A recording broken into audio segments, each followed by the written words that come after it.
Stick around because I'm going to show you how to update your LinkedIn profile, not to find a job, but to use it as a prospecting tool to find clients. Okay, I've been working like 3 jobs. Probably why I never see ya. Probably why I never have time for the fake friends that won't be ya. Been ballin', but it's looking like they took a time out. Okay, I'm working on a Wednesday, then up again the next day. So-and-so is popping, man. I skip him like he leg day. There's a lot of videos out there talking about how to optimize your LinkedIn profile for a potential new job opportunity. What we're going to go through is slightly different. Same type of mindset, but we're going to look at it from a standpoint of updating your profile and then going out and getting new potential customers to connect with you and how to attract them and close them as a connection with these tips. The first thing is going to be your image, your profile image. It's got to be somewhat professional, updated, relevant. Don't use anything that is old or way too casual. I mean, this is LinkedIn, so it needs to be in that professional environment. The second image that you're going to see is that banner image in the background of your profile. That could be more personal. You can put something there that is a sunset, or if you're into mountain biking or skiing or something like that. My recommendation is make that more personal, because that you're really trying to show your personality to anybody that potentially sees your profile. The third area that we're going to talk about is the most important, and that is your headline. On your headline, typically what people will do is they will put their job position and then at wherever they're working. You do not want to do that. If you're using this for sales prospecting, do not do that. You need to do it from a standpoint of relevancy to what it is that you do and keywords, themes, phrases of what it is that you do. When you send a LinkedIn connection request to somebody, all they're going to see is your pretty picture and your headline and whether or not you have mutual connections. If your headline says sales manager at ABC company, they don't know what that is, then they're most likely going to be somewhat hesitant to click into it. But if it instead says teaching companies to do this, or leading the PCB market in whatever it is, doing something to where you're using all of the characters, not just a one sentence thing, separate them with vertical bars, dashes, however you want to do it, but putting it to where it is relevant keywords, themes, and phrases to your industry and what it is that you do. That way, when that person sees that LinkedIn connection request, they see your pretty picture, then they see the headline. If it's relevant to them, then they're going to instantly think, this is relevant. I'm going to click on it and look at the rest of their profile. You will not have that opportunity if you have something that's just basically your title and the company that you work at. This is something that is extremely important.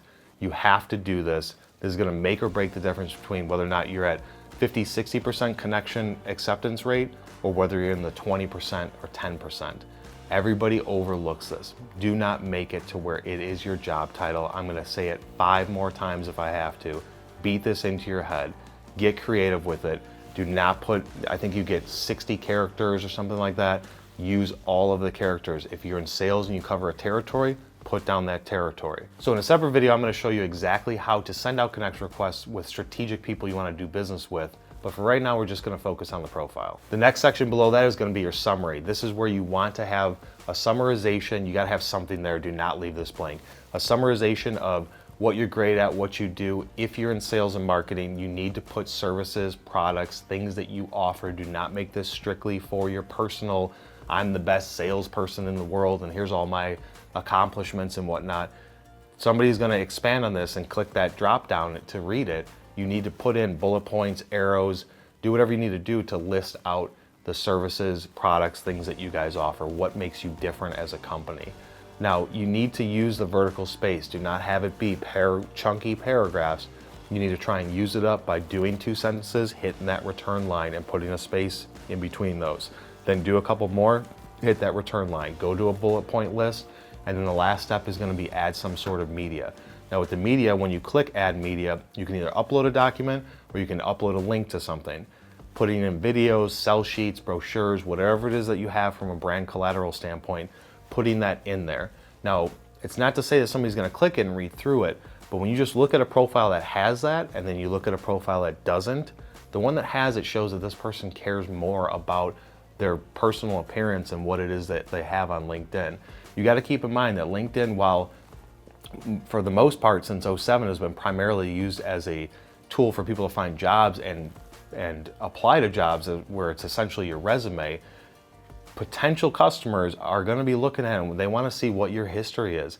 If you've jumped jobs every 2 months, they may look at it and say, I don't want to talk to this guy, and try and find somebody else at your company. So you need to have your profile optimized to where it looks beefy, that you've paid attention to it. This is essentially the only way that they're going to ever initially look at you. It's just like a company's website. So putting some media in there, it's to fill up the space, make sure it's relevant and that it's good content. All right, next is going to be your custom URL. When you click on your profile at the top and you look at the URL, it's going to say linkedin.com/in/something. If you have not customized this, then it's going to say your first name dash your last name and then a whole bunch of numbers and letters. The easiest way to do this is to edit it, clicking on the pencil icon, going into the upper right hand corner. You're going to edit your public profile and badge, and then from there you can make it whatever you want. Whether it's your first name, last name together, whether there's a space, whether there's a dash, whether there's numbers, middle initials, whatever it is, it just makes a nice clean look.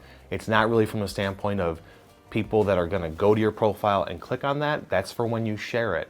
It should be at the bottom of every one of your email signatures. Connect with me on LinkedIn. And you don't want it to be this long, lengthy, ugly URL. You want it to be somewhat clean and straight to the point, to where it just ideally says / your name. While you're in editing your custom URL, right below it, you're going to see a section that talks about your public profile. This is where you can get to pick to see, do people see your entire public profile? Do they only see one aspect of it? Can you hide your picture, hide your previous job experience, things like that? My personal experience, if you're in sales, you're in marketing, you're trying to add your connections, make it all public. Just let it fly. Check every box, let them see everything about you. From a public standpoint, let the search engines index it. Somebody Google searches your name, it'll show up. When you make it public, you're just throwing it out there to where that potential connection, whether it's a second degree or third degree, they can see everything, and it's not going to look weird if you are hiding your picture. That defeats the entire purpose of this, so make it all public if you're open to that. The next section down from there is going to be your current employment, your previous employment, the duties, the things that you've done, your entire job history. You want to make sure, number one, that whoever you work for right now, you're linked to the correct company page. When you click add an employer and you start typing in that employer name, there's going to be something that pops up that allows you to pick the suggested company page for that. If you ignore that and you put in ABC Company and don't pick the ABC Company page, there's no logo of theirs and there's no link to that company page. You want to make sure that when you're typing that in, search for it. It may be a different name, maybe they call themselves something different. If you want to, before you go and edit this section, try and find their company page to see what they call themselves before you add it, but add in your current employer. Go back through your previous employers, make sure that all of those are linked. Maybe it was 20 years ago and they don't have a LinkedIn company page anymore, or they're out of business. Don't worry about that if it's that far back, but you want to make sure that every single one of your job employers is linked to their company page. In each section of that, your job description, talk about, this is your opportunity to talk about things that you've done. Talk about your accomplishments, talk about your daily responsibilities, your duties. Still, like I said in the summary section, you need to use that vertical space. Do not just go paragraph after paragraph after paragraph. You need to separate them out, use bullet points, use arrows, use lines, link to other things. You can put in media here too, in each part of these jobs. Every job that you work at, that you put on your LinkedIn profile, you can add the media icon. You can add either media or a link, just like you can in the summary page, so you can make it relevant to that job. But filling this out, this way when somebody comes to look at your profile, because you sent them a connection request, and once you send that to them, they're going to look at your profile, and as they start to scroll through, they're going to see, who do you work at? If that is just a link to that page, that would still be better than not having it, but you want to fill that out to where they can understand, what type of person are you? I mean, you're a salesperson that's trying to go after them. How much time did you put into your profile? They want to know, what are accomplishments that you have? Every potential customer wants to talk to the best salesperson, the person who's in charge with the most authority. So make it look like you're that person. Even if there's 30 other salespeople in your company or 130, make it look like you've put the most amount of time, because this is important from a prospecting standpoint that we're going to show in another video, where you need to make it look like you have your shit together. And fill that section out and do it for every job. If you're in B2B sales or B2B marketing now, and you used to be a bank teller when you were 21 years old and now you're 40, you don't need to fill that out. But at least the most relevant couple positions to what you're doing, maybe your last 2 or 3, fill those out with some sort of extent, because it's just going to also help you from a job standpoint. If you ever wanted to get an opportunity at somebody else, you're killing two birds with one stone at this point. Next section, skills, recommendations, and interests. List out your skills. What are you good at? Keep it high level, sales management, B2B sales, social media marketing, whatever it is. List out those skills because people are gonna endorse you for those skills. Try and put the most important ones at top. You can organize them based on importance so that when people see them, they don't have this entire list. They only see maybe the top 4 or 5. And you want to be able to send those out so people can say, yes, this person is good at that. From a recommendation standpoint, if you can get recommendations, do it. Let people know that you've done business with in the past. Shoot them a message, ask them if they can give you a recommendation because it's just going to help you in the future. Again, from a prospecting standpoint with sales, potential customers and sales, and also from a job employer standpoint. Recommendations are always going to help that instills credibility into who you are and what it is that you do and the ethics and morals that you have. Now, from a following standpoint, companies that you're following, everybody can see that. So you need to make sure that you're not following some ridiculous companies. You need to follow, obviously stay true to yourself, but follow companies that are going to give you relevant, good information. If it's blank, it's going to look a little bit weird. So try and follow at least a couple companies that you find interest in, and that way those will show up there. Now that your profile is optimized, let's look at the 2 main packages that you can get with LinkedIn. LinkedIn Premium, LinkedIn Sales Navigator.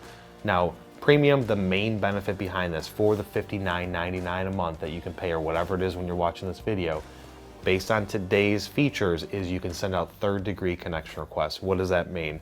Anybody you're connected with is 1st degree. Anybody that they're connected with is now your 2nd degree. Anybody that you're not connected with at all, you have no common connections, is a 3rd degree. If you're trying to break into a new industry, into a new territory, into a new marketplace, into a new vertical, whatever it is, and you're not connected with anybody in that group, when you do that search to try and send out connection requests, you're gonna have nothing coming back up because it's gonna be all 3rd degree and you cannot send it to them. So it's well worth the $59.99. You get the little badge right now that shows that you're a LinkedIn Premium member. And then you also get some in-mails so you can send out in-mails to people. But 3rd-degree connection requests, if you can't send those, you're gonna be very slow moving, so it's worth it. Sales Navigator, this is right now around $79.99 a month.